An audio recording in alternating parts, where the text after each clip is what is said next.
Good morning dear students. मैं देवेंद्र शर्मा स्वागत करता हूँ आपका अपने यूट्यूब चैनल कसुमिया स्टडी पॉइंट्स में। आपको मैं पीडियाट्रिक नर्सिंग पढ़ा रहा था।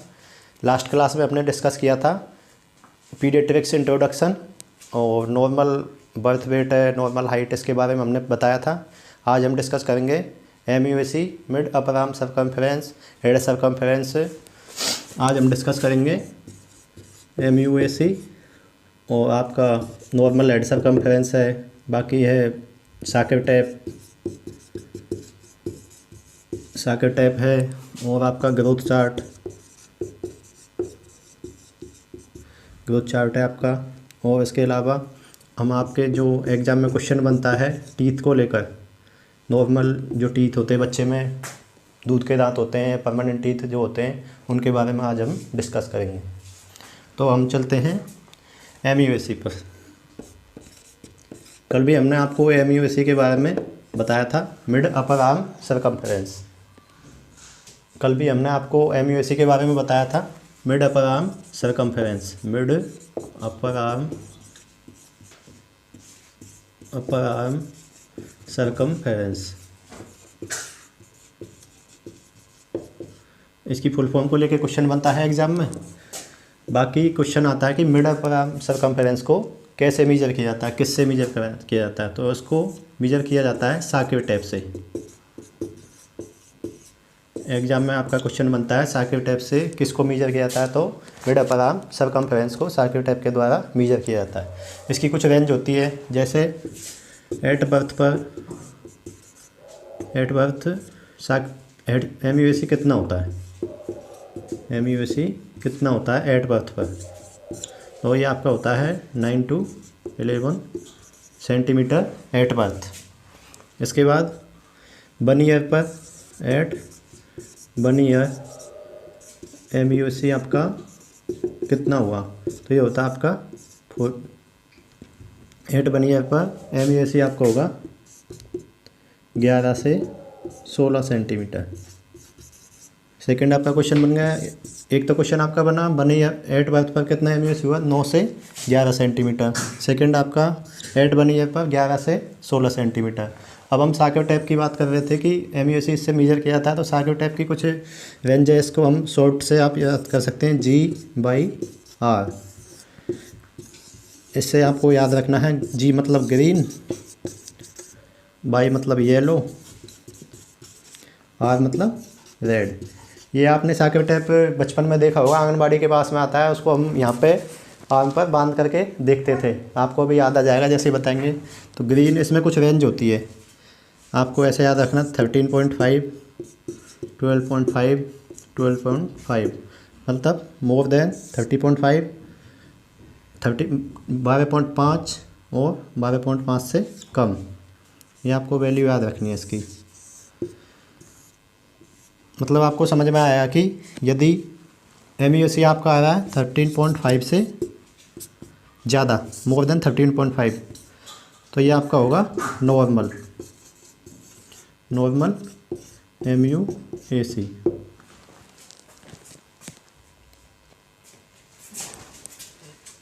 जैसा कि हमने बताया कि मोर देन 13.5 से ज़्यादा है तो ये नॉर्मल MUSC है। उसके बाद यदि ये है आपका 12.5 सेंटीमीटर, तो ये आपका है बॉर्डर लाइन। इसके बाद यदि आपका MUSC है 12.5 से कम, यदि आपका MUSC 12.5 सेंटीमीटर से कम आ रहा है, तो यह इंडिकेट करता है माल नरिश या फिर बास्टिक मसल्स। ठीक है बच्चों। कई बार क्वेश्चन बनता है कि नॉर्मल MUSC कितना हुआ, तो एट बर्थ पे था आपका 9 से 11 सेंटीमीटर। उसके बाद नॉर्मल, जैसे हमने अभी आपको बताया G/R, ये ग्रीन, येलो, रेड, इसकी रेंज होती है। जैसे नॉर्मल में आपका आया 13.5 सेंटीमीटर, उसके बाद येलो है तो वो बॉर्डर लाइन को इंडिकेट करेगा 12.5 सेंटीमीटर। यदि 12.5 से कम हुआ MUSC, तो वो किसको इंडिकेट करेगा, माल नरिश या फिर मसल बास्टिंग। ठीक है। इसके बाद हम चलते हैं ग्रोथ चार्ट। ग्रोथ चार्ट को ही क्या बोला जाता है? Road to health chart. Road to health chart. Exam में क्वेश्चन आता है ग्रोथ चार्ट को किस नाम से जाना जाता है? Road to health chart. Growth chart इसको बोलते हैं road to health chart. Exam में क्वेश्चन आता है ग्रोथ चार्ट को किस नाम से जाना जाता है। अब क्वेश्चन एग्जाम में आपका दूसरा बनता है कि जो CDC ग्रोथ चार्ट था, CDC ग्रोथ चार्ट, ये कौन से सन में आया था? तो ये आया था आपका सन 2000 में। इसकी फुल फॉर्म आपसे पूछ ली जाती है, जैसे centre for disease control. CDC ने आपका ग्रोथ चार्ट दिया था सन 2000 में। उसके बाद WHO ने ग्रोथ चार्ट दिया था 2006 में। जो WHO का ग्रोथ चार्ट है अभी उसको अंडर 5 ईयर चिल्ड्रंस के लिए माना जाता है। Under 5 year children growth chart मतलब जो आपका एंथ्रोपोमेट्रिक डायमीटर हम मेजर कर रहे थे, ग्रोथ को एसेस कर रहे थे, जिससे एंथ्रोपोमेट्रिक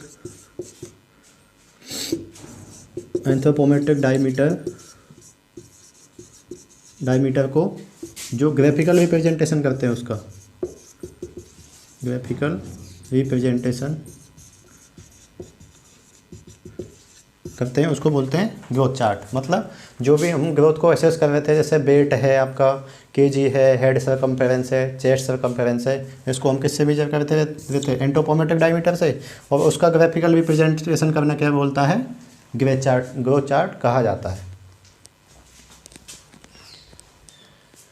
इसके बाद बताते हैं हम आपको head circumference, HC, head circumference.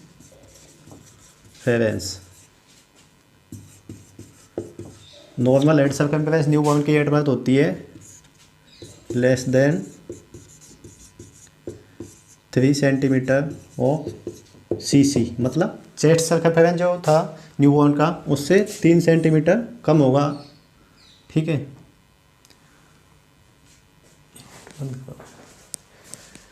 उल्टा बता दिया सर। हमने आपको कल बताया था बच्चों हेड सर्कम्फेरेंस, सॉरी हमने अभी आपको हेड सर्कम्फेरेंस और चेस्ट सर्कम्फेरेंस थोड़ा सा अलग बता दिया था, लेकिन हम आपको बताने वाले, जैसे नॉर्मल हेड सर्कम्फेरेंस तो था 34 से 35 सेंटीमीटर एट बर्थ।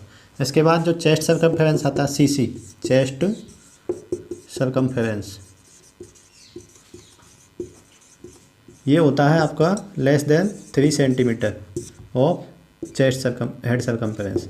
मतलब जो आपका हेड सर्कम्फेरेंस था 34 से 35 सेंटीमीटर, इससे जो आपका चेस्ट सर्कम्फेरेंस होगा वो कितना होगा? 3 सेंटीमीटर कम, मतलब 31 सेंटीमीटर होता है। ठीक है बच्चों, और ये एक क्वेश्चन बनता है एग्जाम में कि हेड सर्कम्फेरेंस बराबर चेस्ट सर्कम्फेरेंस कितनी एज पर होता है? तो ये आपका होता है 1 ईयर पर। हेड सर्कम्फेरेंस और चेस्ट सर्कम्फेरेंस होता है वो 1 साल पर आपका बराबर होता है। कितना होगा? 46 सेंटीमीटर। सबसे ज़्यादा क्वेश्चन पूछा गया है कि हेड सर्कम्फेरेंस और चेस्ट सर्कम्फेरेंस आपका कितनी एज पर बराबर होता है या सेम होता है? तो एक क्वेश्चन और आपका बनता है कि स्किन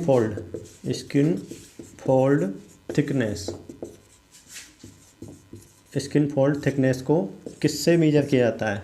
तो उसको बोलते हैं हम हार्पेंड एंड कैलिपर्स,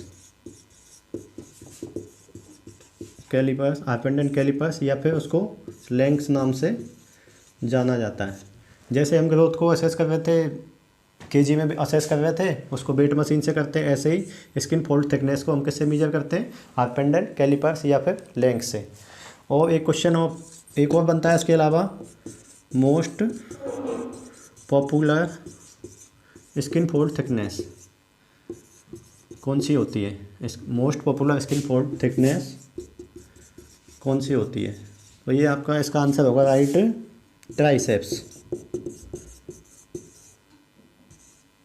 ट्राइसेप्स। इसके बाद हम एक और डिस्कस करते हैं बच्चों, अब लोअर सेगमेंट और अपर सेगमेंट का रेशियो। न्यूबॉर्न का पूछ लिया जाता है अभी तक क्वेश्चन ऐसे आ जाते हैं अपर सेगमेंट और जो लोअर सेगमेंट होता है उसका रेशियो। अब आपको कंफ्यूज होगा कि अपर सेगमेंट क्या होता है। अपर सेगमेंट मतलब part of body above pubic symphysis.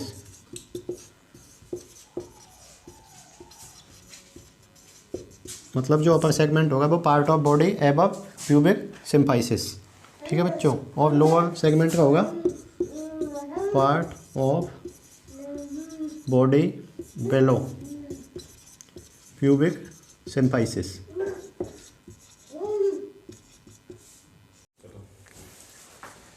Upper segment और लोअर सेगमेंट का बता देते हैं हम जैसे आपको। तो एट बर्थ पर मतलब जन्म के समय कितना होता है ये अपर सेगमेंट और लोअर सेगमेंट। इसको हम शॉर्ट में लिख लेते हैं इधर US रेशियो LS, मतलब लोअर सेगमेंट और अपर सेगमेंट का रेशियो। तो एट बर्थ पे है आपका एट बर्थ, ये आपको होगा 1.7 से 1.9 रेशियो 1। उसके बाद एट 3 ईयर मतलब 3 साल पर इसका रेशियो हो जाएगा आपका 1.3 रेशियो 1। उसके बाद एट 7 to 10 ईयर मतलब 7 से 10 साल पर अपर सेगमेंट और लोअर सेगमेंट का रेशियो होगा 1:1। एग्जाम में क्वेश्चन आता है कि जन्म के समय अपर सेगमेंट और लोअर सेगमेंट का रेशियो कितना होगा। तो जन्म के समय होगा ये 1.7 से 1.9 रेशियो 1। 3 साल पर इसका रेशियो होगा 1.3 से 1 और 7 से 10 साल पर बराबर हो जाएगा दोनों का रेशियो, ठीक है। इसके बाद हम चलते हैं आपका टीथ को लेकर के एग्जाम में काफ़ी क्वेश्चंस आते हैं। जैसे जो 2 तरह के दांत होते हैं बच्चों में, एक तो होते हैं दूध के दांत। तो क्वेश्चन पूछ लेते हैं कि दूध के दांत कितने होते हैं, या फिर क्वेश्चन ऐसे आ जाता है कि दूध के दांत को और किस नाम से जाना जाता है। दूध के दांत को किस नाम से जाना जाता है, किस नाम से जाना जाता है। तो इसको हम बोलते हैं जो या तो मिल्क टीथ। दूसरा इसके अलावा इसको हम बोल सकते हैं प्राइमरी टीथ। उसके अलावा इसको और हम बोल सकते हैं डेसिडुअल टीथ। मतलब जो बच्चों में पहले दांत निकलते हैं, प्रथम दांत, जो बच्चों में पहले दांत निकलते हैं उनको हम किस नाम से जान सकते हैं, मिल्क टीथ, प्राइमरी टीथ और डेसिडुअल टीथ। संख्या इनकी पूछी जाती है एग्जाम में कि कितने होते हैं, तो ये होते हैं नंबर में 20। कई बार ये क्वेश्चन रिपीट हुआ है कि दूध के दांत कितने होते हैं या इनको किस नाम से जाना जाता है। तो इसका आंसर होगा आपका 20। सेकंड, दूसरे जो इसके अलावा एक क्वेश्चन आ जाता है कि सबसे पहले दांत जो मिल्क टीथ होते हैं वो कितनी एज पर निकलते हैं, और उसके अलावा ये कब कंप्लीट होते हैं। तो ये जो दूध के दांत निकलते हैं सबसे पहले निकलते हैं 8 to 12 मंथ पर, मतलब 8 से लेके 12 माह पर ये जो दूध के दांत निकलते हैं। उसमें ये भी क्वेश्चन आ जाता है एग्जाम में कि सबसे पहले कौन सा दांत निकलता है। तो उसमें आपका है लोअर सेंटर इंसीजर।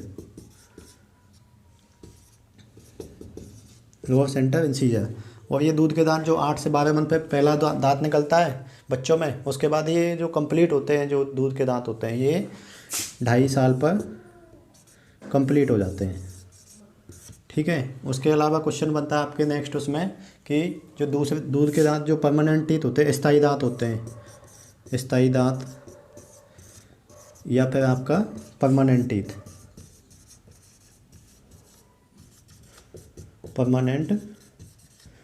ये किस एज में निकलते हैं, तो ये 6 ईयर पर निकलता है। और ये सबसे पहले कौन सा निकलता है इसमें, फर्स्ट मोलर।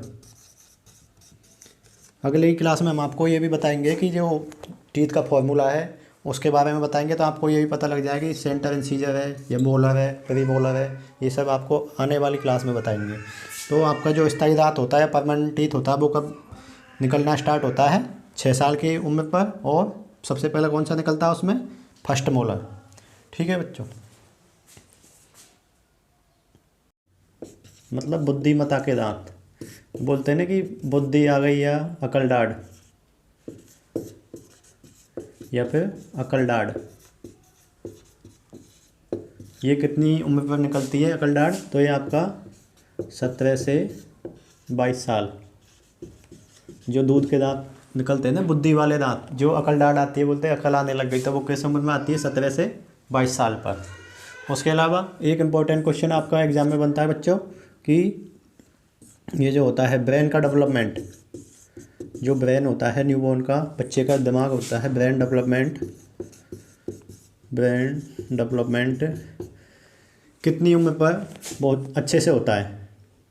ब्रेन डेवलपमेंट कौन सी उम्र पर अच्छे से होता है ना? अच्छे से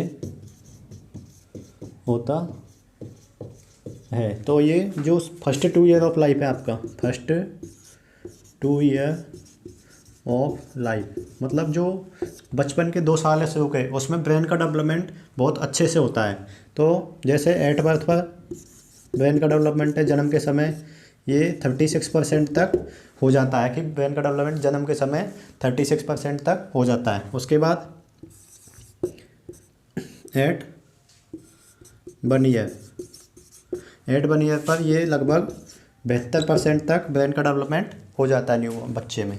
उसके बाद ये 2 ईयर, जो शुरू के 2 साल है बचपन के, उसमें लगभग 85% तक ब्रेन डेवलप हो जाता है, अच्छे से विकास होता है। इसलिए बोलते हैं कि बच्चों को ज़्यादा डांटना नहीं चाहिए, उनको एक अच्छा एनवायरनमेंट मिलना चाहिए जिससे उनका ब्रेन का डेवलपमेंट अच्छे से हो सके। एक क्वेश्चन आपका एग्ज़ाम में आता है बच्चों, गिलेवेला क्या होता है? तो गिलेवेला बहुत ही सिंपल वो है, आपका आंसर आप दे सकते हो कि स्पेस बिटवीन आईब्रोज, मतलब जो आपकी आईब्रो है दोनों, इनके बीच का स्पेस है, इसको बोलते हैं हम गिलेवेला। ठीक है बच्चों, अब क्लास को लाइक, शेयर और सब्सक्राइब जरूर करें, और नेक्स्ट क्लास में अब हम मिलते हैं। जय हिंद।